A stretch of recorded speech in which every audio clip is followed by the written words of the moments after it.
গুণ পানি, খাদ্য খাবার, স্ত্রী সন্তান, ঘর পরিবার, এই মালিকের সব কিছু ব্যবহার করে নাফরমান সেই মালিকের কয়টা তাসবিহ, কয়টা দোয়া, কয়টা সূরা ঠিক মতো শুদ্ধভাবে পড়তে পারো না, তোমার মতো নিকৃষ্ট নাফরমান অকৃতজ্ঞ আর কে হইতে পারে না?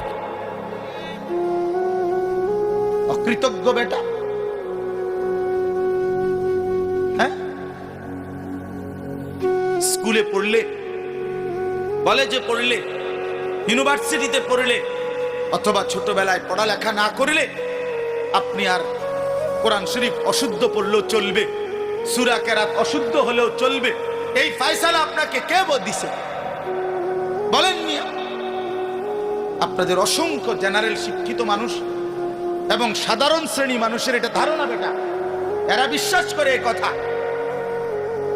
এরা মনে করে হুজুরদেরটা শুদ্ধ হইতে হইব, তাগোটা কি শুদ্ধ হন লাগবে। হ্যাঁ, আমরা যেহেতু হুজুর না, আমরা ঠিক কোনোরকম জোড়া তালি দিয়ে হইলে হইব। আর আমগুড়ি কি হইতে হইব? তোমার এটা তো এটা বেইনসাফি না কথা বলে, এটা তাহলে এটা তো 5ই আগস্টের পরে চলার কথা না, এটা তো বৈষম্য, এটা বৈষম্য না। আমি বেহেস্তে যাইতে হইলে পুরা সূরা কেরাত শুদ্ধ করে যাইতে হইব, আমনে বেহেস্তে যাইতে পারবেন সূরা কেরাত অশুদ্ধ লইয়া, এটা কি ইনসাফ হইল না?